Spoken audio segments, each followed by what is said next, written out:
Dans une région alpine du sud de l'Allemagne, une maison ordinaire s'est transformée en centre de pouvoir absolu. La résidence de montagne d'Adolf Hitler, située sur l'Obersalzberg, était à l'origine une propriété privée et est devenue le cœur symbolique du régime national-socialiste. Pendant des années, des décisions importantes y ont été prises, des réunions avec des chefs d'État y ont eu lieu et des campagnes militaires y ont été planifiées. Parallèlement, un deuxième bâtiment a été construit au sommet du Kelstein, à plus de 1800 mètres d'altitude, pour afficher sa puissance technique et sa domination territoriale. La présence d'Hitler sur la montagne a été utilisée comme outil de propagande, projetant une image de proximité, d'ordre et de grandeur. La guerre s'est terminée par un bombardement, un pillage et un abandon définitif du lieu. À quoi ressemblait réellement la vie au sommet du régime le plus surveillé et le plus symbolique du XXe siècle? Le début d'une présence qui ne passerait pas inaperçue. Entre 1880 et 1936, l'Obersalzberg était l'une des destinations de vacances les plus prisées de Bavière. Au milieu des pensions et des auberges, de très anciennes maisons de campagne conféraient au lieu un charme de carte postale. Parmi les personnalités importantes qui possédaient des résidences privées dans ce quartier figuraient le professeur Lind, le facteur de pianos Bechstein et l'homme d'affaires Winter, originaire de Buxtehude. La pièce maîtresse du quartier était le Platterhof, un bâtiment qui servit également de décor à la célèbre pièce Deux hommes, écrite par Richard Voss. Dans les années 1920, de nombreuses personnalités de la haute société se réunissaient dans ce quartier. Durant l'hiver 1922-1923, l'un des premiers idéologues du parti nazi, Dietrich Eckart, s'y réfugia quelque temps. C'est Christian Weber, un autre des premiers militants du mouvement, qui parvint finalement à faire venir Hitler à Berchtesgaden en 1923 pour rencontrer Eckart. Ce dernier s'était inscrit sous le faux nom de Dr Hoffmann. Hitler, lui, utilisait une fausse identité, Monsieur Wolf. Le paysage de l'Obersalzberg l'impressionna tellement qu'il y retourna à plusieurs reprises avant d'être arrêté pour tentative de coup d'État. Après sa libération de la prison de Landsberg, Hitler demanda à la famille Büchner, qui louait une ferme, de lui louer une petite cabane en bois située à une centaine de mètres au-dessus de la pension principale. Il put ainsi travailler paisiblement sur la première partie de Mein Kampf pendant de longues périodes. Entre-temps, Dietrich Eckart s'installa dans une maison appelée Gollhäusl, où, désormais à l'abri du bruit, il composa des poèmes et des chansons dédiés au mouvement national-socialiste. En 1926, le Platterhof changea de main et passa aux mains de la famille Dressel, originaire de Saxe. Hitler méprisait Dressel, le qualifiant de fainéant de première classe. Et dès lors, il évita le Platterhof, prétextant une nourriture médiocre et une atmosphère désagréable. Durant cette période, il séjournait généralement au Marienheim Antenberg ou à la pension Deutsches Haus de Berchtesgaden. C'est là qu'il termina la deuxième partie de son livre. En 1928, Hitler apprit par hasard que la maison dite Haus Wachenfeld était à louer. Ce petit chalet était situé dans une prairie juste en contrebas du Platterhof. Hitler le connaissait déjà pour ses longues promenades dans la région. Il décida de le louer pour 100 Reichsmark par mois à sa propriétaire, Madame Winter. Il y vécut comme locataire jusqu'en 1933. La maison était gérée par sa demi-sœur, Angela Robal, qui travaillait pour lui depuis 1928. Durant cette période, Hitler investit des sommes considérables dans l'amélioration de la maison. Il souhaitait faire certifier ses rénovations par un notaire, peut-être pour s'assurer de récupérer une partie de l'argent s'il vendait un jour la propriété. Lors d'un voyage de propagande, il profita de l'occasion pour rendre visite à Madame Winter dans sa ville natale de Buxtehude. Lors de cette visite, il lui proposa d'acheter la maison. Dès son arrivée, il apprit que la fabrique de cuir de la famille Winter avait été détruite par la foudre la nuit précédente. Malgré cela, Madame Winter fut ravie de la visite et accepta immédiatement la proposition d'Hitler. Le 26 juin 1933, la vente fut signée pour 40 000 marks or. Outre Hitler, d'autres personnalités du régime commencèrent à s'installer dans la région. Hermann Göring, alors maréchal du Reich, et Martin Bormann, alors chef d'état-major adjoint du Führer, acquièrent également des propriétés sur l'Obersalzberg. En 1936, la simple maison Wachenfeld fut transformée en ce qui deviendrait plus tard le Berghof dans le monde entier. l'Obersalzberg devint un centre d'attention de plus en plus important. Outre Berlin, siège officiel du gouvernement, cette montagne fut le théâtre de nombreuses visites d'État et réunions diplomatiques qui influencèrent l'évolution de la politique internationale. Même dans les moments les plus difficiles de la guerre, l'Obersalzberg conservait une apparence paisible. Mais ce n'était qu'une façade. Derrière ce paysage alpin, Hitler prenait des décisions importantes, loin du bruit, avec le calme qu'il recherchait pour élaborer ses plans. Dès le début, Bormann considérait comme son devoir personnel de transformer l'ensemble de l'Obersalzberg à sa guise. Il fut directement responsable de tous les changements radicaux que la montagne subit, et il est difficile d'imaginer qu'une telle chose se reproduise à cet endroit. D'une cabane à un symbole de pouvoir, la naissance du Berghof. La cabane alpine, louée par un homme politique de second plan en octobre 1928, devint, 4 ans plus tard, trop petite pour celui qui était déjà à la tête du plus grand parti parlementaire d'Allemagne. L'ascension politique d'Hitler et le nombre de personnes qui l'accompagnaient dépassèrent la capacité de la maison. À l'automne 1932, il commanda la première d'une série de rénovations qui allaient transformer le chalet de montagne en une sorte de forteresse. Le plan original, conçu entre 1916 et 1917, présentait une structure assez simple à 2 étages. Le rez-de-chaussée comprenait un salon accessible par un porche en bois, une cuisine avec office, un logement pour les domestiques et une salle de bain. À l'étage se trouvaient 2 grandes chambres à l'avant, 2 petites à l'arrière et une salle de bain complète. Au printemps 1933, sur la base de plans établis en septembre précédent, un garage fut construit sur le terrain en pente, juste en dessous de la maison, créant ainsi une terrasse au-dessus. Un jardin d'hiver surplombant cette terrasse remplaça l'ancien porche. Au-dessus de cette structure, les 2 pièces de devant reçurent un balcon plus grand. À droite du chalet, une longue extension fut construite pour loger le personnel et les gardes, et l'allée fut également redessinée et élargie. Bien qu'Otto Dietrich, attaché de presse d'Hitler, affirma que son supérieur avait dessiné les plans, les documents furent signés par Joseph Neumayer, architecte munichois et membre de la première heure du parti. Dès le premier bail de 1928, Hitler avait obtenu un droit de préemption sur la propriété. La propriétaire, Margaret Winter, une veuve âgée vivant à Buxtehude, hésitait à vendre. Mais après une visite personnelle d'Hitler, elle changea d'avis. Le 17 septembre 1932, ils signèrent un accord fixant le prix à 40 000 mark-or. Après sa nomination à la chancellerie le 30 janvier 1933, la demi-sœur d'Hitler, Angela Robal, tenta de s'adapter aux nouvelles exigences du foyer. Parmi les factures conservées de ce printemps et de cet été, on peut constater comment elle agrandit l'inventaire de la maison. Assiettes, verres, ustensiles de cuisine, moules à dessert, lampes et bibelots. Le nombre d'articles pour la préparation des confiseries reflétait le goût d'Hitler pour les desserts.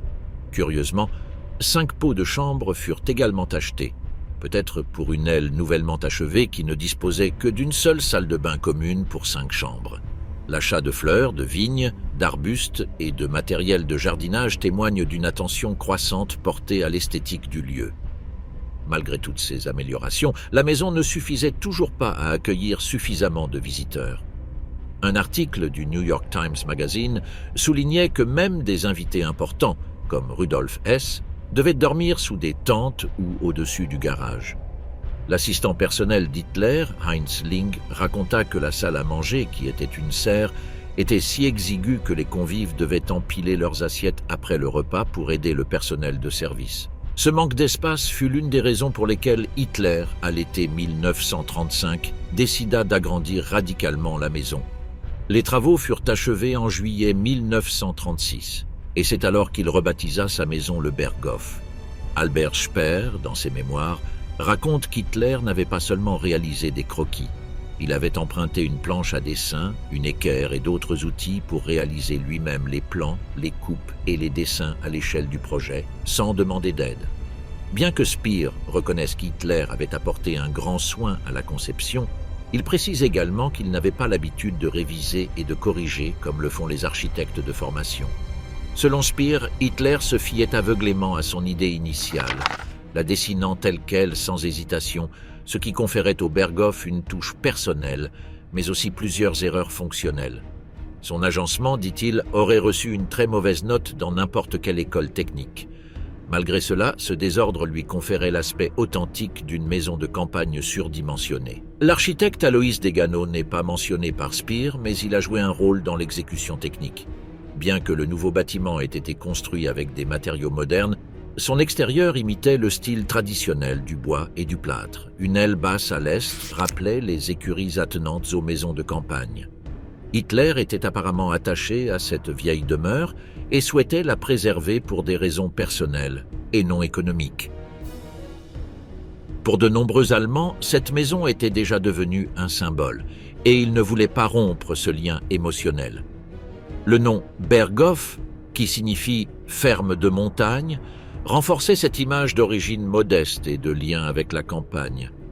La transformation de la maison Wachenfeld en Berghof n'était pas seulement une œuvre architecturale, c'était une démarche symbolique, destinée à renforcer l'image du dirigeant comme un homme du peuple, simple mais puissant, ancré dans le terroir allemand. De ce point de vue élevé, on ne voyait pas seulement les Alpes.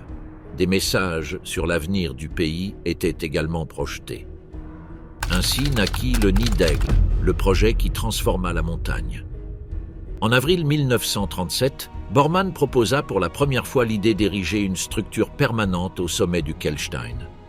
L'ingénieur Todd ayant suggéré que la route ne s'étende que jusqu'à un point en contrebas du sommet, Bormann ne voyait aucun inconvénient à poursuivre la route jusqu'au sommet.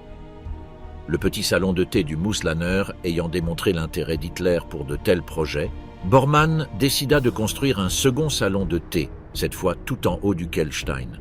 Ce nouveau bâtiment devait non seulement égaler celui du Mousslaner, mais le surpasser de loin, notamment grâce à sa situation extrême et à l'itinéraire spectaculaire pour y accéder.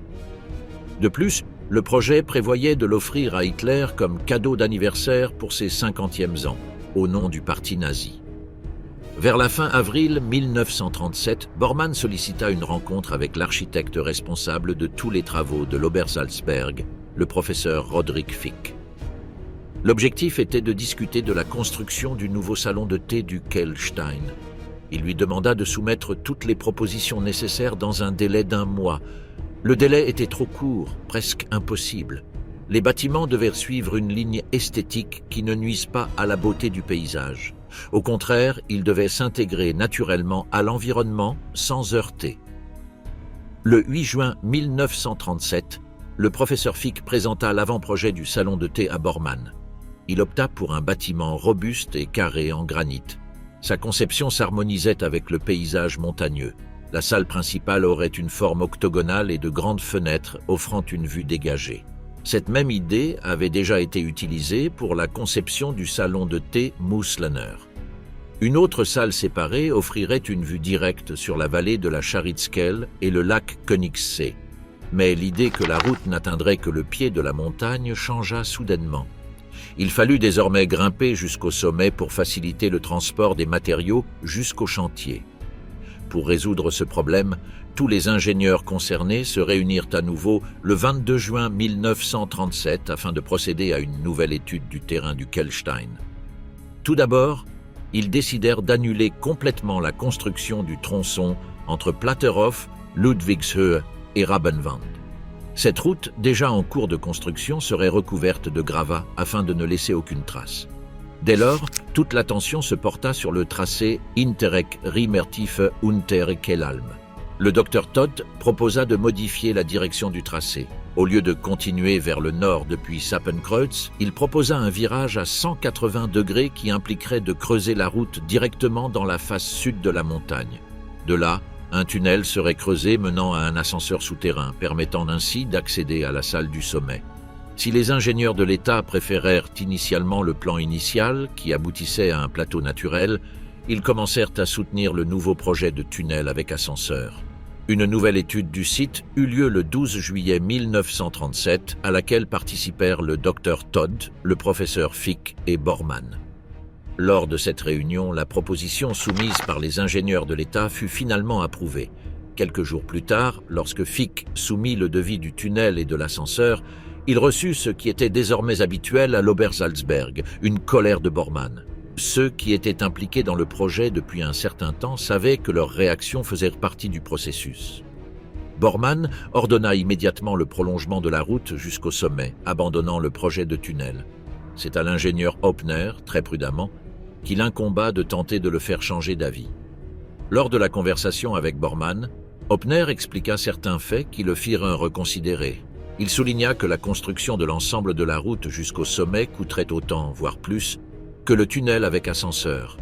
De plus, le sol du versant sud était très instable et présentait des risques pour la construction d'une route.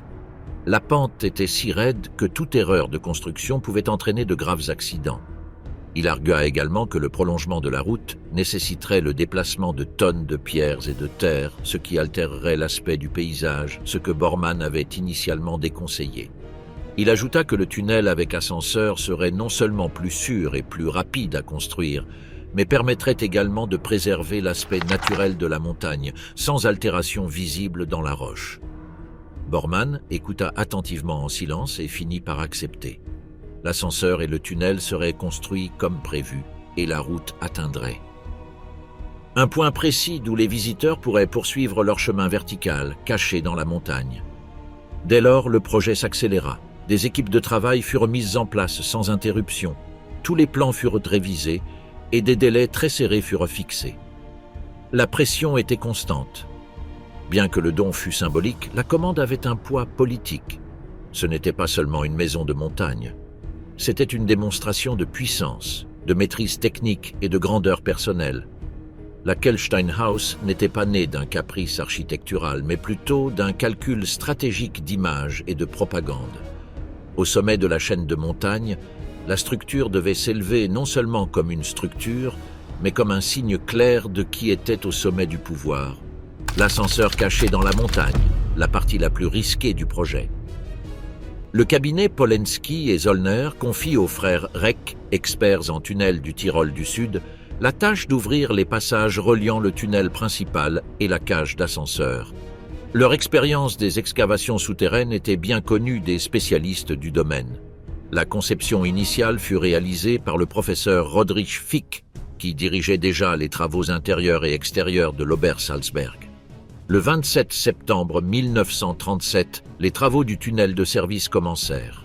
La supervision initiale fut assurée par des ingénieurs de l'État. Le 1er octobre, Fick demanda que cette tâche soit directement transférée à son équipe. Il arguait que ce tunnel était lié à la construction du T-House et relevait donc de sa compétence. 2 semaines plus tard, son bureau prit le relais. Le tunnel mesurait alors environ 100 mètres de long et la cage d'ascenseur avait déjà été forée à une profondeur de 15 mètres, du haut vers le bas. La veille de Noël 1937 ne fut pas de tout repos pour les ingénieurs de l'État.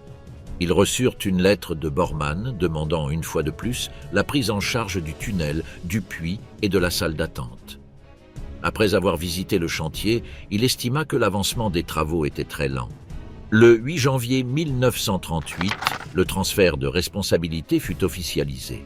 Le même jour, des représentants des entreprises de construction rencontrèrent Fick, le docteur Todt et l'ingénieur en chef de T-House, Alfred Reinhardt, afin de résoudre plusieurs problèmes en suspens.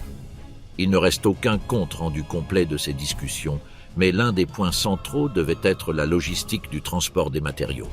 Afin de respecter les délais, les principaux ordres de marche pour le tunnel principal, le puits, la salle d'attente et le tunnel de service furent donnés directement sur le chantier.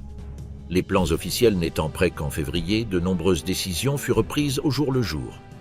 Bien que Reinhardt s'efforça de suivre le rythme, la pression sur les ouvriers augmenta. Durant l'hiver, de nouvelles tâches surgirent.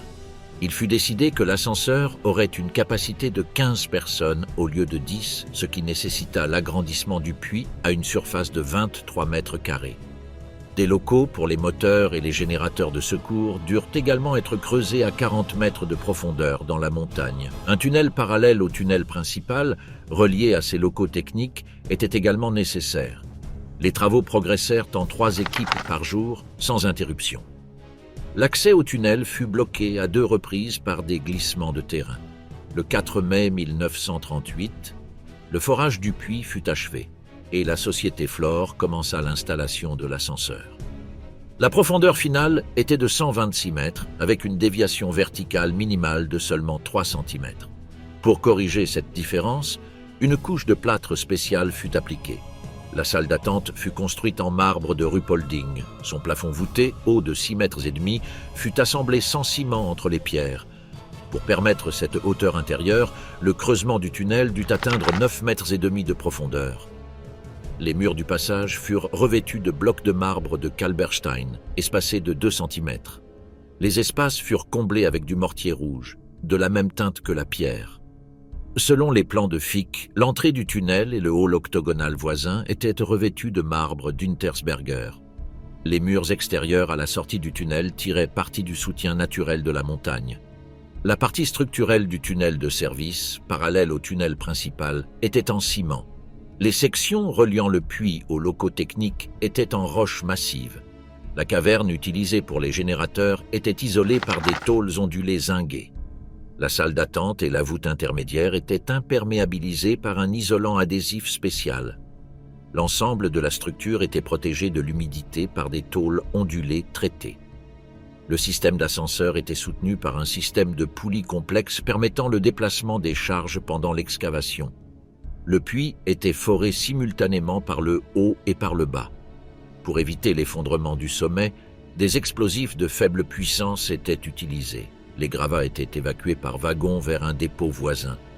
Un ouvrier est décédé pendant la construction, mais les détails n'ont jamais été divulgués. En revanche, il n'y a pas eu d'autres victimes graves, fait rare pour un projet de cette ampleur. Pour motiver les ouvriers, les entreprises distribuaient de la bière gratuite tous les jours. Le système souterrain de l'ascenseur comprenait une salle de combustible, une salle des transformateurs, une salle de contrôle, des générateurs diesel de secours et une salle d'attente. L'ensemble de ce réseau était relié à l'entrée du tunnel, juste en dessous du parking. Au total, le réseau s'étendait sur plus de 100 mètres avant d'atteindre l'ascenseur. L'un des plus grands défis résidait dans les conditions météorologiques. La température à l'intérieur du tunnel était maintenue à 7 degrés Celsius. Lorsque les températures extérieures montaient, l'air froid condensait l'humidité sur les murs. Bormann ordonna l'installation immédiate d'un système de chauffage. L'ingénieur Weber fut chargé de la conception, qui comprenait de grands ventilateurs pour aspirer l'air frais par le tunnel de service et canaliser l'air chaud par des gaines électriques. Le système fut mis en œuvre par le cabinet Danneberg et Kant. En août 1938, 11 bouches d'aération étaient installées entre les tunnels. Les travaux se poursuivirent avec de nombreuses difficultés, allant du mauvais positionnement des gaines au manque de place pour les techniciens. Malgré tout, la structure fut achevée dans les délais. Le toit du Troisième Reich, voici comment fut construit le nid d'aigle. L'entreprise Hochtief commença les travaux de fondation du nouveau bâtiment au sommet du Kehlstein à la mi-février 1938. Le terrain au sommet étant trop étroit, une partie de la roche dut être enlevée pour poser les fondations. Bormann confia la tâche à l'ingénieur Alfred Reinhardt, sous la direction du professeur Roderich Fick. Les ouvriers furent stationnés au camp de Kehlstein, à environ 200 mètres en contrebas du sommet. Des abris plus petits furent également construits au sommet pour abriter les travailleurs postés. Parallèlement, la capacité du système de transport par câble fut augmentée. La station supérieure fut installée juste à côté de l'entrée de l'ascenseur. Les dimensions exactes du bâtiment furent marquées à l'aide de piquets directement au sommet et présentées ultérieurement à Bormann. Les lourdes pierres de granit de la façade, déjà taillées et prêtes depuis novembre de l'année précédente dans une carrière de Passau, furent tissées une à une grâce au téléphérique. L'entreprise Philipp Holzmann, sous la direction de l'ingénieur Hans Führer, fut chargée de les placer conformément au plan original. Le nombre d'ouvriers travaillant sur ce qui était connu comme le plus haut chantier d'Allemagne était considérable. Charpentiers, carreleurs, techniciens d'ascenseurs, flores, maçons et assistants se partageaient l'espace exigu. Afin de prévenir les accidents dans cette zone dangereuse, des panneaux d'avertissement et des barrières furent installés sur tout le chantier. Malgré tout, aucun blessé grave ne fut signalé durant cette phase de construction. Le hall était conçu avec une ossature en bois, mais le bâtiment était principalement construit en béton, notamment dans la partie principale. Les murs intérieurs et extérieurs étaient revêtus de pierre, lui donnant un aspect massif, comme s'il était entièrement constitué de roches naturelles. Les pierres de la façade provenaient d'une carrière près de Hosenberg, en Basse-Bavière. À l'intérieur, sols en pierre, lambris, éclairages encastrés et mobilier lourd furent installés, tous réalisés avec des matériaux choisis pour leur résistance et leur esthétique. Le dôme du hall principal était conçu pour laisser entrer la lumière naturelle, tandis que les fenêtres panoramiques offraient une vue dégagée sur la vallée de Berchtesgaden et le lac Königssee. Tout au long du chantier, les travaux se déroulaient 24 heures sur 24. Les tâches nocturnes étaient effectuées avec un éclairage minimal. La pression pour terminer les travaux à temps était constante. Nombre d'ouvriers vivaient dans des conditions difficiles, avec peu de repos, et devaient gravir des sentiers escarpés pour rejoindre le camp de base. L'ascenseur, déjà en construction en parallèle, comportait une cabine à 2 niveaux. La partie supérieure servait aux passagers, tandis que la partie inférieure amenait les provisions de la base au tea house. La conception du système permettait aux deux parties de partager le même axe vertical sans interférence. La structure intérieure allie fonctionnalité et propagande. Chaque élément du bâtiment était conçu non seulement pour résister aux conditions climatiques extrêmes, mais aussi pour véhiculer une énergie puissante. Les baies vitrées mettaient en valeur le paysage comme une conquête visuelle. Le hall, revêtu de pierre et de bois, allie le rustique au monumental. L'un des moments clés fut la pose finale des murs extérieurs. Les pierres étaient tissées à l'aide de grues manuelles, puis soigneusement alignées à l'aide d'instruments de précision. Les plans détaillaient chaque joint et angle, et tout devait s'ajuster au millimètre près. L'ameublement intérieur reflétait également cette approche. Les tables, chaises et bancs étaient en bois massif, sculptés à la main et adaptés aux dimensions exactes de l'espace. La salle pouvait accueillir jusqu'à 30 convives simultanément. La cuisine, située à l'arrière, était uniquement équipée pour réchauffer les plats ou servir le café et le thé, la plupart des aliments arrivant du Berghof dans des conteneurs isothermes. La salle comprenait également une pièce appelée Scharitzkelzimmer, lambrissée de Pinzembro. Ses fenêtres pouvaient s'abaisser pour offrir une vue directe sur les montagnes environnantes. De plus, sa conception permettait à l'ensemble du bâtiment de résister aux vents violents et aux chutes de neige sans dommages structurels. La salle fut officiellement remise à l'administration de l'Obersalzberg le 31 août 1938. Les travaux durèrent exactement 10 mois. En mars 1939, Bormann organise une réunion avec les directeurs de chantier où du café est servi en guise de célébration informelle. La même année, l'intérieur fut décoré d'objets coûteux. Tapis en laine, lustres en bronze, rideaux épais et vaisselle en porcelaine au design unique faisaient partie du mobilier. Certaines pièces furent conçues par des marques de luxe munichoises et berlinoises. Le coût total du projet, construction et décoration comprises, fut estimé à plus de 6 millions de Reichsmark. Hitler visita le site pour la première fois le 16 septembre 1938. Bien que l'intérieur ne fût pas encore entièrement terminé, Bormann voulut lui montrer le résultat final. Hitler se plaignit de la rareté de l'air due à l'altitude et à l'exposition du site. Malgré cela, il y retourna à plusieurs reprises avec des invités politiques et des membres de son entourage proche, parmi lesquels Speer, Goebbels, Himmler, Ribbentrop et le ministre italien Ciano.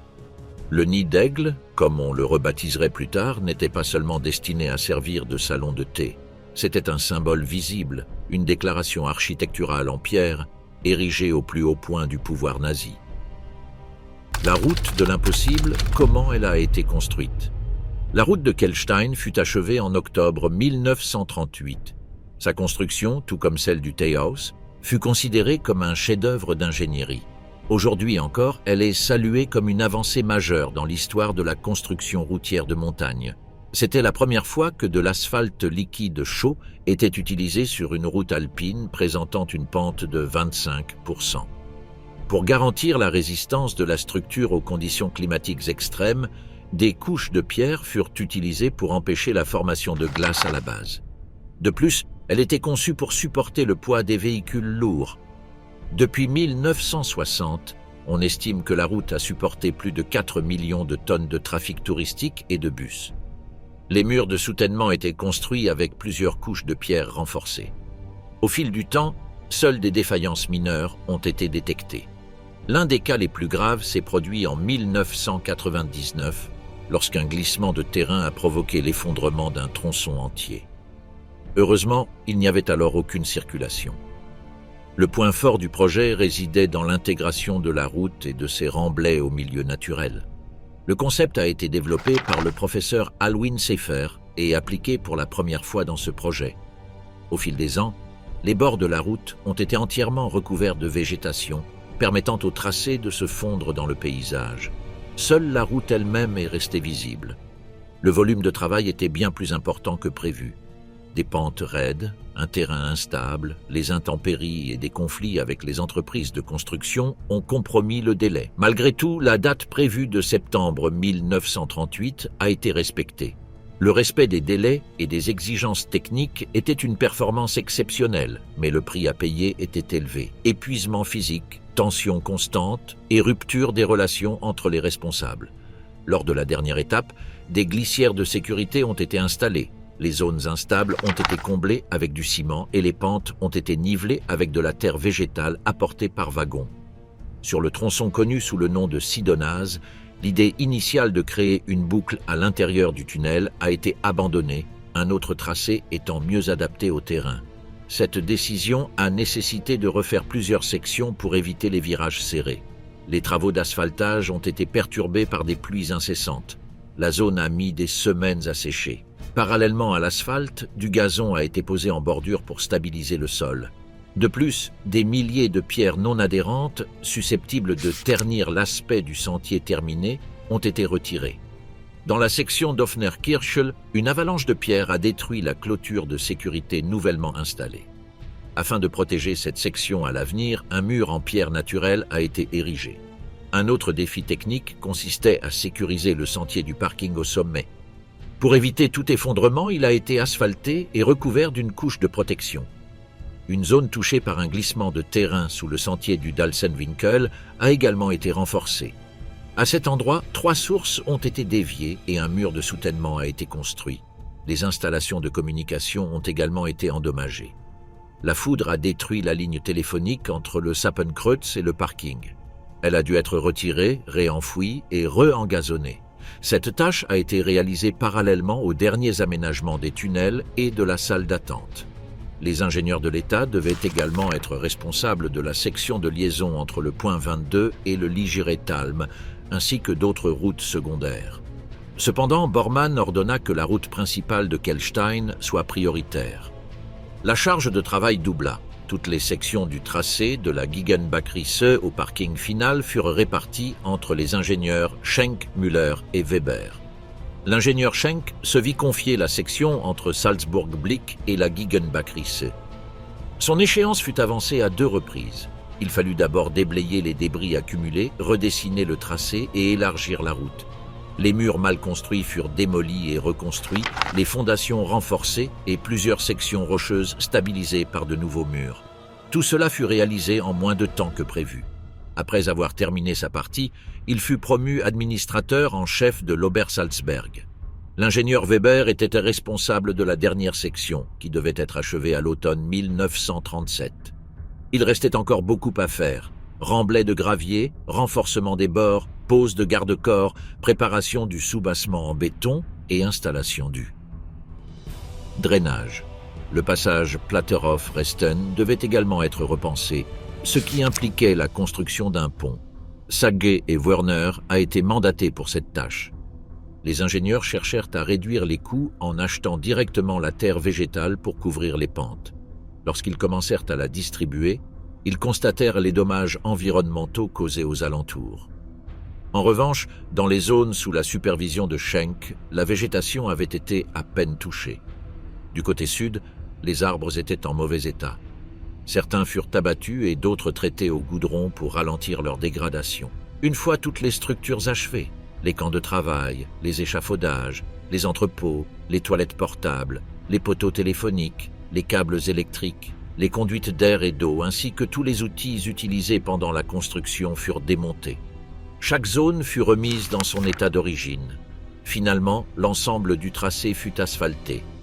Ainsi fut mené à bien un projet qui exigeait une coordination extrême, un travail constant et une tolérance aux conditions difficiles. La route du Kelstein n'était pas seulement une voie d'accès, C'était une déclaration de puissance gravée dans la montagne. La vérité sur Hitler est le nid d'aigle, ce qu'il y a réellement fait. Le 16 septembre 1938, exactement 7 mois avant la remise officielle du nid d'aigle à Hitler pour son 50e anniversaire, il visita le bâtiment pour la première fois. Bormann lui fit visiter fièrement les lieux, même si l'intérieur n'était pas encore entièrement décoré. Lors de cette première visite, Hitler expliqua à Bormann qu'en raison de la rareté de l'air au sommet, il ne pourrait y aller qu'occasionnellement. Il souffrait également de vertige et avait le vertige. Il estimait que l'ascenseur souterrain présentait un risque. Il était particulièrement préoccupé par l'emplacement exposé de la salle des machines sur le toit du bâtiment, où il pensait que la foudre pouvait facilement tomber en cas d'orage. En réalité, le bâtiment avait été frappé par la foudre à 2 reprises pendant la construction, causant d'importants dégâts. Bormann évita de lui en dire plus, craignant que ce soit la dernière fois qu'Hitler pose le pied au sommet du Kelstein. Hitler regretta de ne pouvoir montrer le site au Premier ministre britannique Neville Chamberlain, qui s'y était rendu la veille pour une réunion au Berghof. Au cours de l'année suivante, Hitler visita le nid d'aigle à plusieurs reprises, accompagné d'hommes politiques et de membres de son entourage proche. Parmi ceux qui l'accompagnaient figuraient l'inspecteur général Fritz Todt, le chef SS Heinrich Himmler, le ministre italien des Affaires étrangères, le comte Ciano, le ministre des Affaires étrangères Joachim von Ribbentrop, le ministre de l'Armement Albert Speer, le ministre de la Propagande Joseph Goebbels, le dirigeant bavarois Adolf Wagner, le chef du Front du Travail Robert Ley, l'ambassadeur de France André-François Poncet et la princesse héritière d'Italie Marie-Josée. Malgré l'investissement et la complexité du site, Hitler ne l'utilisa jamais comme résidence ou bureau officiel. Il ne s'y rendait généralement que pour recevoir des invités ou pour de brèves réunions. En réalité, sa présence au nid d'aigle était très limitée. Au total, 14 visites officielles furent documentées entre 1938 et 1940. Après le déclenchement de la guerre, une seule de plus fut enregistrée, le 17 octobre 1940, alors qu'il était accompagné de la princesse Marie-Josée. 3 visites non officielles sont également attestées, mais leur nombre exact est inconnu. Ce qui est certain, c'est que le nid d'aigle n'était pas un lieu de prédilection pour Hitler. Il préférait de loin le Berghof, situé plus bas dans la même région, où il se sentait plus à l'aise et y passait de longs séjours. L'une des raisons pour lesquelles il évitait le Kelsteinhaus était sa peur de l'ascenseur, qu'il jugeait dangereux, et le climat au sommet. L'air raréfié lui causait un inconfort physique et l'idée d'être à une telle altitude le perturbait. L'exposition du bâtiment le rendait vulnérable, surtout en cas d'orage. En mars 1939, Bormann organisa une réunion avec les responsables des travaux du nid d'aigle et de l'autoroute pour prendre un café dans le bâtiment.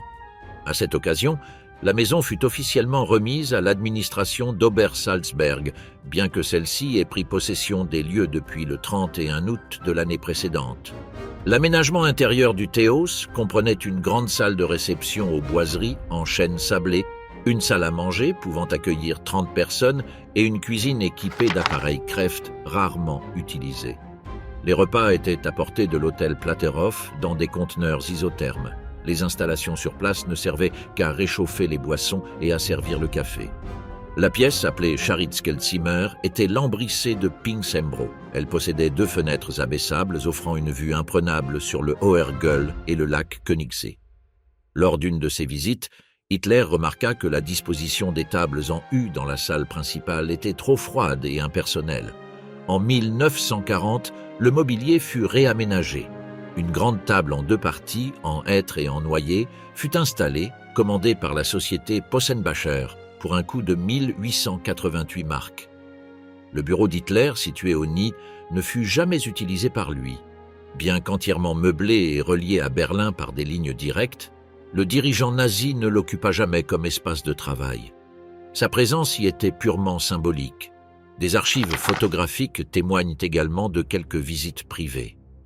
Sur une image rare, on voit Hitler faire l'une de ses seules apparitions non officielles au Teehaus. À une autre occasion, la sœur d'Eva Braun, Gretel, y célébra son mariage avec le général SS Hermann Fegelein en juin 1944. Malgré le contexte de guerre, l'événement fut filmé et suivi d'un petit banquet. Hitler nie. La nourriture, comme à l'accoutumée, était apportée du Berghof. Le bâtiment n'a jamais eu de vocation militaire ou stratégique. Malgré les mythes qui l'entouraient, le nid d'Aigle n'était ni un centre de commandement, ni un abri anti-aérien. Il s'agissait davantage d'un symbole de propagande que d'une véritable base opérationnelle. De fait, de nombreux responsables du régime, comme Albert Speer, considérèrent le projet comme inutile et irréaliste. Hitler lui-même minimisait souvent son importance dans ses conversations privées, affirmant préférer la tranquillité du Berghof, où il pouvait réfléchir et écrire plus sereinement. Le nid d'Aigle, malgré sa vue et son architecture, n'a jamais été qu'un lieu de passage. Aujourd'hui, le bâtiment est une attraction touristique.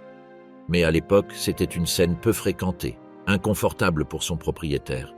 La construction la plus coûteuse du régime, érigée en haut d'une montagne, a fini par être ignorée par celui pour qui elle avait été conçue. L'homme de la montagne, la propagande qui a construit le mythe hitlérien dans les Alpes. En 1933, à peine arrivé à la tête du gouvernement allemand, Hitler commença à être photographié non pas à Berlin, mais dans sa maison de montagne de l'Obersalzberg. La même année, un livre intitulé « La patrie d'adoption d'Adolf Hitler » parut, mêlant des dessins de paysages immaculés, de simples maisons en bois et de scènes de la vie montagnarde paisible. L'auteur, Karl Schuster-Winkelhoff, était un habitant de la région et avait reçu l'autorisation de pénétrer dans la maison et de dessiner même les quartiers privés du dirigeant nazi. Les illustrations représentaient de larges vallées et des sommets enneigés. L'une d'elles représentait Berchtesgaden, vue depuis le sentier emprunté par Hitler pour l'ascension. L'objectif était que le lecteur se sente partie prenante de cette vision. Le livre, avec son papier épais et son petit format, ressemblait à un récit de voyage, mais il servait de propagande. Sa pièce maîtresse était la maison Wachenfeld, qui allait bientôt devenir un symbole de pureté, d'ordre et de proximité du pouvoir nazi. Au même moment, le photographe officiel Heinrich Hoffmann publiait des images d'Hitler nourrissant des cerfs, jouant avec des enfants ou saluant les villageois. Ces scènes visaient à le montrer comme un homme simple, entouré de nature, sans luxe et proche des gens ordinaires. Pour les médias nationaux socialistes, la maison de montagne n'était pas seulement un foyer. Elle représentait un idéal de vie promis au peuple. Air pur, nourriture abondante, chiens fidèles, enfants heureux et voisins bienveillants. Quiconque achetait une carte postale de la maison ou une photo du dirigeant sur son balcon témoignait non seulement de son admiration, mais participait symboliquement à cette vision, celle d'un pays fort et uni, en harmonie avec son environnement.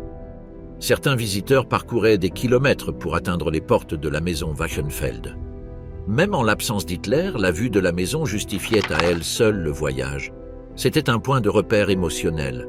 Pour beaucoup, c'était le lieu où l'avenir qui leur avait été promis commencerait. La propagande répétait que c'est là, au milieu du silence alpin, qu'Hitler trouvait l'inspiration. On disait que c'est dans ce cadre paisible qu'il avait conçu ses projets les plus importants. Des photographies le montraient, contemplant les montagnes, entouré de neige, le visage grave. Il n'était plus l'homme politique souriant de campagne, mais le dirigeant pensif, contemplant la nation d'en haut. Les poses d'Hitler imitaient les peintures romantiques allemandes du XIXe siècle. Sur celle-ci, une silhouette solitaire, le dos tourné, contemple l'immensité du paysage. Hitler, en revanche, apparaissait toujours de face, reconnaissable. Ce n'était pas un homme ordinaire admirant la nature, mais quelqu'un qui semblait la dominer par sa seule présence. Les films des années 1920 et 1930 renforcèrent également ce message. Des réalisateurs comme Arnold Fanck et Louis Strenker dépeignaient les Alpes comme un lieu de force physique, de lutte, de pureté et de dépassement de soi. La caméra soulignait l'extrême beauté des paysages comme s'il s'agissait de lieux sacrés. La propagande nazie s'empara de cette image et l'adapta. Hitler ne faisait pas seulement partie du paysage, il en était le maître. Contrairement à l'art romantique qui respectait la grandeur de la nature, les nazis enseignaient que la nature était au service du dirigeant. La Kellsteinhaus, construite au sommet d'un pic impossible, reflétait cette idée. C'était une œuvre qui défiait le terrain, un geste de domination. La célèbre fenêtre du Berghof, où Hitler apparaissait avec l'Untersberg en arrière-plan, devint l'une des images les plus reconnaissables du régime. Les autres personnages n'apparaissaient jamais sur ces photos. Non pas parce qu'ils n'étaient pas là, mais parce qu'ils auraient été minimisés par l'échelle de l'arrière-plan. Les prises de vue étaient soigneusement réalisées pour que la taille du dirigeant soit proportionnelle à la montagne, comme si tous deux partageaient la même hiérarchie. Hitler était également représenté inspectant des chantiers aux côtés de l'ingénieur Fritz Todt, traçant des sentiers ou inspectant des tunnels. Une façon de dire que la technologie, loin de perturber l'ordre naturel, l'améliorait. Dans une autre version, plus douce, on le voyait nourrir des animaux ou jouer avec des enfants, renforçant l'idée d'un homme juste et digne de confiance. Le Berghof était présenté comme l'objectif après tant de dur labeur. Un livre de propagande disait « Berchtesgaden, destination du chef après des semaines de dur labeur ». Cette phrase désignait non seulement un lieu, mais aussi une promesse. Quiconque combattrait trouverait le repos dans une terre fertile. Sur de nombreuses images, Hitler sortait sur le balcon ou se promenait sur la terrasse. Il regardait l'horizon sans parler. Sa silhouette était associée à des concepts tels que le renouveau, la paix intérieure, la nourriture spirituelle et le sens du devoir. Même le pain beurré que préparait sa sœur Angela faisait partie de cet univers symbolique. Tout était intime, simple et naturel. La propagande racontait qu'il y dormait mieux, qu'il pensait clairement et qu'il s'entourait de ses proches. Les visites à l'Obersalzberg étaient presque perçues comme des pèlerinages. Les gens se pressaient autour des grilles pour le voir passer, lui toucher la main ou recevoir un mot. Sur certaines photos, une femme âgée le salue le bras levé, son sac à main serré. Sur d'autres, Hitler se penche vers une petite fille souriante. Ces scènes laissaient entendre que chacun pouvait passer un moment avec le dirigeant. Cependant, cette image de proximité masquait une réalité plus dure. Les premiers habitants furent brutalement déplacés. Certains acceptèrent de l'argent, d'autres furent contraints. On menaçait d'être envoyés en camp de concentration s'ils résistaient. En hiver, on abattait même les toits pour accélérer le déplacement. Mais rien de tout cela n'apparaissait sur les cartes postales ou les livres de propagande. Le mythe était soigneusement construit. À travers des images répétées, un Hitler simple, humain et rural était présenté, en harmonie avec le territoire. Ce fantasme devint une marchandise. Albums, cartes à collectionner, cigarettes, cartes postales. C'était plus que de la propagande. C'était un moyen de vendre de l'espoir, même s'il était faux. Le jour où les Alliés ont écrasé l'Obersalzberg, le 25 avril 1945, une flotte de 359 bombardiers Lancaster de la Royal Air Force britannique, accompagnée de 16 chasseurs-bombardiers Mosquito et de 88 chasseurs-bombardiers Mosquito P-50 et un Mustang d'escorte, a survolé l'Obersalzberg. L'attaque s'est déroulée en 2 vagues. La première a eu lieu entre 9h51 et 10h11, la seconde entre 10h42 et 11h. L'intensité maximale a été atteinte entre 10h et 22h58. L'opération a été organisée après la découverte d'un réseau souterrain dans la zone. L'objectif était de le détruire à l'aide de bombes conçues pour pénétrer le béton. Au total, 1232 tonnes d'explosifs ont été larguées, dont plusieurs bombes Tallboy, des bombes de 6 tonnes conçues pour exploser sous terre.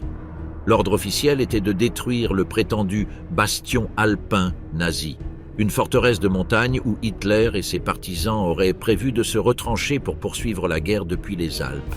La zone du Berghof et de la Kelsteinhaus, où se trouvaient les maisons d'Hitler, de Göring et de Bormann, fut désignée comme cible militaire en raison de son importance symbolique et logistique.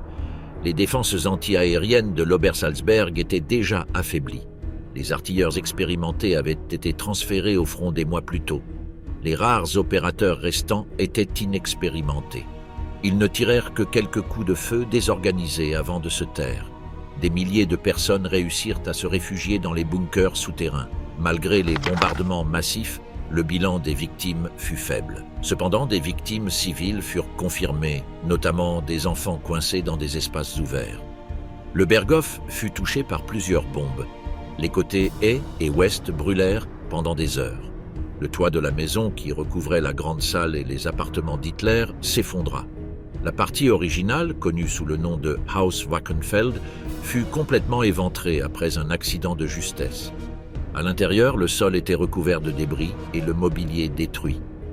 Selon sa secrétaire, Christa Schröder, la nouvelle partie du bâtiment était devenue inhabitable. Bien que les médias aient rapporté que la maison avait été réduite en poussière, de nombreuses sections restèrent debout.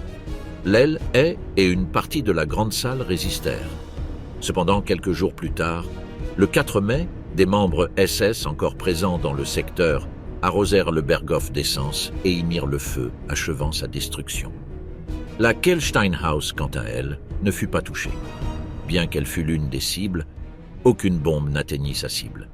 Sa petite taille, estimée à environ 17 mètres carrés, rendait un tir direct difficile. La neige accumulée gênait la visibilité et de nombreux équipages ne parvinrent pas à localiser leur cible. 10 des 16 unités de l'escadron dévièrent ou abandonnèrent leur mission. Les maisons Göring et Bormann, le camp de travailleurs tchèques et le refuge pour enfants évacués furent touchés, bien qu'ils ne figuraient pas parmi les cibles prioritaires. La caserne SS, en revanche, fut directement touchée. Plusieurs tallboys atterrirent directement sur le complexe, le pulvérisant complètement. Les rapports au sol brossent un tableau moins précis que celui avancé par le commandement aérien britannique. Les montagnes bloquaient les signaux radio et les reflets sur la neige rendaient les bâtiments difficiles à voir. Certaines bombes furent larguées à l'aveuglette ou au mauvais endroit. 2 Lancaster furent abattus par des tirs anti-aériens. 4 membres d'équipage furent tués, les autres capturés avant d'être libérés par l'avancée des Alliés. Le lendemain, les gros titres des journaux célébrèrent l'action. L'un d'eux décrivit un « éclair massif » sur la maison d'Hitler, affirmant qu'elle avait été rayée de la carte. Cependant, des rapports ultérieurs démontrèrent le contraire. Le bombardement ne parvint pas à éliminer complètement le symbole, mais il envoya un message fort. Vu du ciel, la destruction était manifeste. Vu du sol, c'était encore plus vrai. Le photographe Richard Reiter, qui avait remis des documents au SS juste avant l'attaque, fut l'un des premiers à voir les décombres. La maison de Göring ressemblait à une grotte ravagée par les flammes. Au sol, il trouva des objets en argent et des couteaux décorés. Puis, il s'approcha du Berghof, où il vit des chemises d'art brûlées. Il en prit une contenant des dessins de Michel-Ange, la rangea dans sa valise et partit. Les correspondants présents décrivirent des scènes de pillage. Soldats français et américains se disputèrent des trophées. Ils volèrent de l'argenterie, des vases et des tableaux. Certains burent et firent la fête au milieu des ruines. Il ne reste presque rien pour les musées. Le lieu le plus emblématique du régime nazi, désormais réduit en cendres, était réduit en miettes. Officiellement, l'attaque était justifiée comme un coup psychologique. Le Berghof représentait le cœur symbolique d'Hitler. Le démolir était une façon de le tuer dans l'esprit du peuple allemand, même s'il n'était pas là. L'idée était de couper court à tout espoir de résistance de la part des montagnes. Le général Eisenhower le définissait comme le symbole de l'arrogance nazie. Le voir en lambeaux, disait-il, était une source de satisfaction évidente. L'opération mit fin à la guerre aérienne en Europe pour la Royal Air Force. L'un des navigateurs résuma le sentiment de l'escadrille à l'atterrissage. C'était la mission que nous attendions depuis le premier jour. Au fil des ans, certains historiens et pilotes ont remis en question la valeur tactique de l'attaque. L'improvisation, le chaos aérien et le timing, alors que la guerre était déjà décidée, laissent planer le doute. Malgré tout, l'effet symbolique fut considérable. L'image du Berghof en feu apparut dans les magazines et les journaux comme la fin visible du régime. La prise de contrôle alliée mit fin à la domination nazie sur les montagnes. Dans la nuit du 3 mai 1945, le 5e régiment de parachutistes de la 101e division aéroportée reçut l'ordre de se diriger vers Berchtesgaden. Il devait être prêt à 6 heures du matin avec de lourdes munitions et du ravitaillement. Leur mission était de prendre l'Obersalzberg, où se cachaient vraisemblablement de hauts responsables du Troisième Reich. Ils avancèrent le long de la route, accompagnés de la compagnie A du 321e bataillon d'artillerie de campagne, d'un peloton du 81e bataillon anti-aérien et de 4 canons du 377e bataillon. Le groupe traversa l'Inn près de Rosenheim et se dirigea vers Sixdorf et Inzell. Là, ils rencontrèrent la division blindée française sous le commandement du général Jacques-Philippe Leclerc. Les SS avaient fait sauter un pont clé sur la route des Alpes. Privés de matériel de génie, les Français étaient bloqués. Les parachutistes américains commencèrent alors à construire un pont Bailey sous le feu ennemi depuis 2 positions sur la montagne. Un groupe escalada la pente pour neutraliser les tireurs d'élite. Ce n'est qu'alors que la marche put reprendre. Le colonel Sink, commandant le groupe, savait que d'autres ponts auraient pu être détruits, ce qui retarderait l'offensive. Il ordonna donc au 2e bataillon de se replier et de chercher un itinéraire alternatif par Reichenau. Ils y rencontrèrent des unités de la 3e division d'infanterie qui cherchaient également à arriver avant tout le monde. Le commandant de la 3e division, le général John W. O'Daniel, arrêta personnellement le 2e bataillon. Le message parvenu au quartier général allié résumait la situation. Tout le monde veut entrer à Berchtesgaden. L'emplacement était convoité pour son symbolisme. Bien que la guerre fût décidée, prendre refuge auprès d'Hitler était un acte historique. Le matin du 4 mai, un détachement avancé du 7e régiment d'infanterie traversa un vieux pont ferroviaire et occupa une partie de Salzbourg. Pendant ce temps, le 1er bataillon, commandé par le colonel John A. Heintges, emprunta un col et descendit vers l'Obersalzberg. Il arriva à 15h58. 10 minutes plus tard, le 3e bataillon entra par le nord-est. À ce moment-là, les drapeaux américains flottaient déjà sur la zone. Le 5 mai, le 7e régiment hissa le drapeau américain au Berghof. Les Français voulaient empêcher la cérémonie. Le général Leclerc avait bloqué les accès pour empêcher le passage. À la dernière minute, un colonel français proposa de hisser les drapeaux américains et français. Cependant, le drapeau tricolore était si lourd qu'il tomba à plusieurs reprises. Finalement, les Français abandonnèrent. Au même moment, des hommes de la 3e division fouillèrent la zone. Ils pillèrent le Berghof, la maison de Göring et les bunkers. Ils trouvèrent des bouteilles de champagne Pommery, de l'argenterie, de la porcelaine de Meissen et des verres en cristal. De nombreux objets furent arrachés des murs, notamment des boiseries de la salle Scharitzkehl. L'entrée de l'ascenseur du Nid d'Aigle était bloquée par la neige. Des prisonniers de guerre allemands participèrent au nettoyage quelques jours plus tard. L'ascenseur étant encore hors service, les soldats empruntèrent le sentier menant à la Kelsteinhaus, situé à 1834 mètres d'altitude. Là, l'inventaire était presque intact. Seules les précieuses tapisseries manquaient. Le général Maxwell Taylor fut l'un des premiers officiers supérieurs à visiter la maison. À son arrivée, une grande partie du contenu avait déjà été volée par les soldats eux-mêmes. Agacé, il ordonna la mise en place d'une garde permanente sur les lieux. Cette mission fut confiée au colonel Harper, qui la nota dans son journal le 10 mai. Berchtesgaden était alors sous occupation américaine. Les hôtels voisins hébergeaient des centaines de soldats, profitant d'un repos après les durs combats du front. Outre la 11e division, le 327e régiment s'installa également dans la région. Le 15 mai, les généraux Omar Bradley et Wade Heislip visitèrent le Nid d'Aigle, transportés dans la Mercedes blindée d'Hitler. Des journalistes militaires filmèrent la scène. Dès lors, la Kelsteinhaus devint une destination touristique pour les officiers alliés.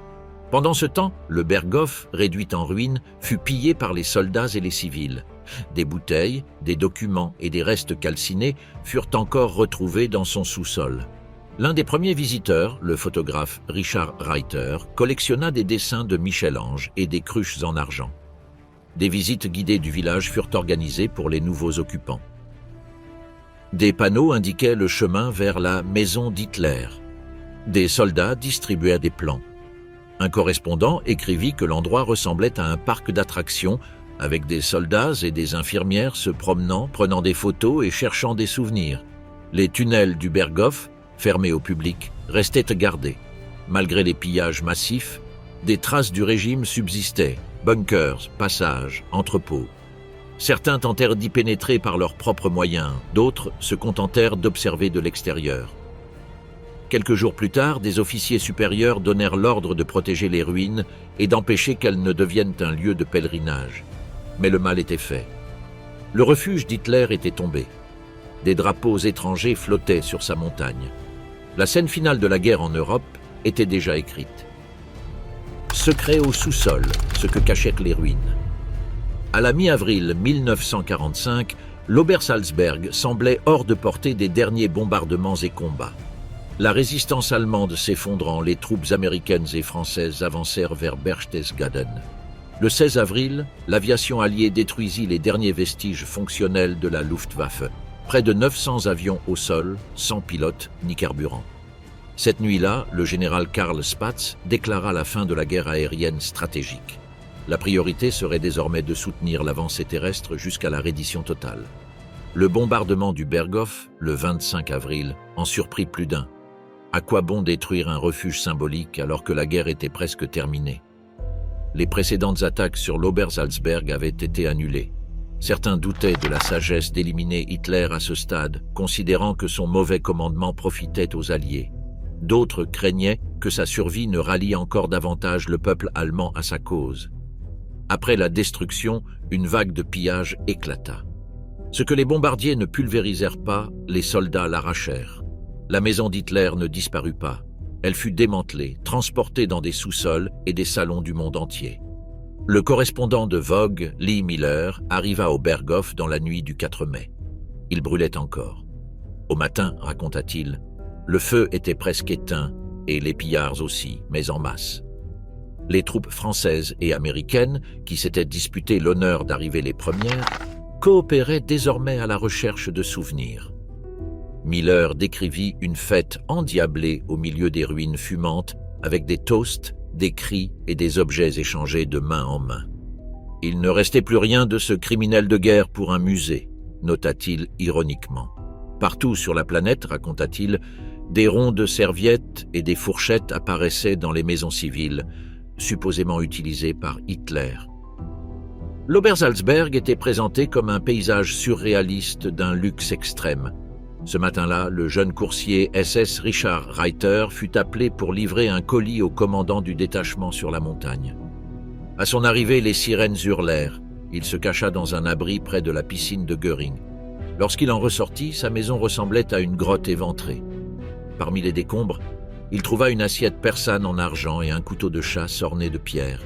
Il les emporta. En chemin, il ramassa une chemise d'art volant près du Berghof. Il découvrirait plus tard qu'elle contenait des reproductions de Michel-Ange. Dans ce même chaos, des soldats américains découvrirent une cave à vin intacte, remplie de vin et de champagne du monde entier. Le parachutiste David Webster le raconta ainsi. Il buvait de l'alcool d'une main et remplissait des caisses de l'autre. Au milieu des bougies, des cris et des bouteilles cassées, ils célébrèrent la fin du régime avec ce qu'ils avaient trouvé.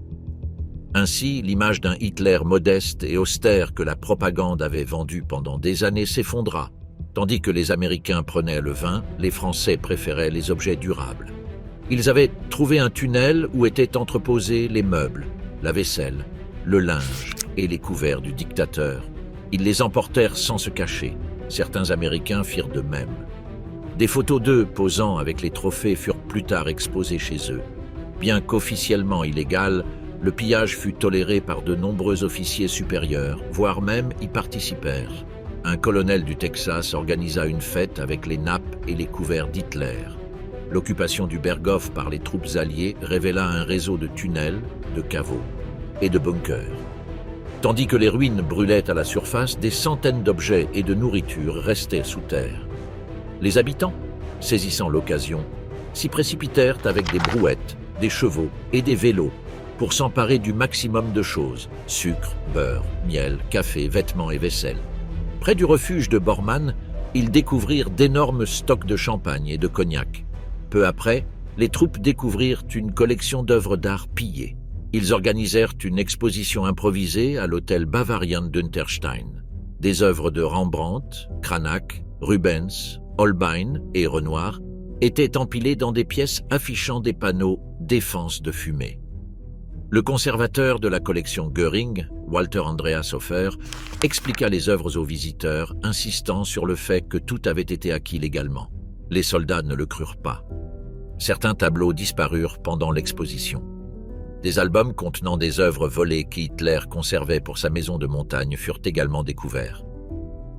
D'autres preuves furent découvertes au château de Neuschwanstein. En juin, la presse rapporta que l'armée avait découvert un trésor nazi estimé à 5 milliards de dollars. Il comprenait des lingots d'or, des bijoux, des objets religieux et des obligations du Reich. Le pillage révéla également des horreurs. À Francfort, la banque centrale servit de lieu de stockage pour le butin. On y trouvait des sacs de billets de banque, des tonneaux de bijoux et de perles et des coffres contenant de l'or dentaire extrait de victimes juives. Des cordes contenant les alliances de femmes assassinées complétaient le décor. Pendant ce temps, les journalistes visitaient les vestiges du Berghof. Louis Lochner, qui avait interviewé Hitler avant la guerre, retourna à l'Obersalzberg. Il compara les refuges à une forteresse médiévale. Il décrivit chaque pièce en détail. Le hall principal en grès, la salle à manger ornée de porcelaine de Meissen et les immenses vitraux. Dans les tunnels, il découvrit des collections de vins de 1832 et de rares champagnes français. Lochner conclut que tout cela brisait le mythe de la modeste demeure. Les ruines du Berghof n'illustraient pas seulement l'opulence, mais aussi le crime. Elles ont transformé le site en une sorte de légende, un lieu secret souterrain où se cachait peut-être encore plus de trésors. L'ombre laissée derrière, l'héritage trouble du nid d'aigle. À la fin de la guerre, il était clair que l'Obersalzberg ne redeviendrait plus jamais ce qu'il avait été. Les nazis avaient détruit des siècles d'histoire montagnarde pour construire un complexe militaire peuplé de casernes, de tunnels, de défenses et de luxueuses demeures pour leurs dirigeants. Les bombardements alliés du 25 avril 1945 modifièrent complètement le paysage. Ils arrachèrent des arbres, creusèrent de nouveaux cratères et rendirent les routes impraticables. Malgré cela, durant l'été de la même année, un journaliste du Christian Science Monitor rapporta que la retraite d'Hitler ressemblait à un parc d'attractions, avec des milliers de touristes signant des autographes sur les murs calcinés. L'Obersalzberg, autrefois caché, devint une attraction gratuite. L'attrait n'était plus l'air pur et la vue sur les Alpes, mais le plaisir de visiter les restes du tyran. Pour les habitants, c'était une source de revenus. Pour les autorités, c'était un problème. En mai 1945, débuta l'occupation militaire américaine, une période qui allait durer 5 décennies. Cet été-là, la division des services spéciaux de l'armée américaine organisait des activités récréatives pour les soldats qui n'étaient plus au combat mais ne pouvaient pas encore revenir. Berchtesgaden était l'un des sites les plus visités. La foule comprenait des soldats, des infirmières, des sénateurs, des généraux et même des artistes. Un panneau à l'entrée indiquait « Maison d'Hitler ». Un journaliste a décrit comment un caporal de la 101e division aéroportée avait distribué des cartes et mis en garde contre l'ascension du nid d'aigle partant de brouillard, car on pourrait projeter une Jeep dans le vide en cas de virage serré. Un autre a raconté qu'en atteignant le sommet par temps clair, le paysage était d'une couleur lavande, avec des ombres noires. Un soldat l'a comparé à un film de Disney. La maison était intacte, sans aucun signe de guerre, comme si Hitler pouvait revenir à tout moment. La seule différence, a plaisanté un officier, c'est qu'Adolf n'habite plus ici. Les tunnels du Berghof étaient également fascinants. Bien que beaucoup aient déjà été pillés, ils contenaient encore des meubles, des livres, de la vaisselle et des effets personnels. Price Day, correspondant du Baltimore Sun, les visita seul en juin 1945. Il décrivit s'être senti étrangement seul et s'être perdu dans les allées.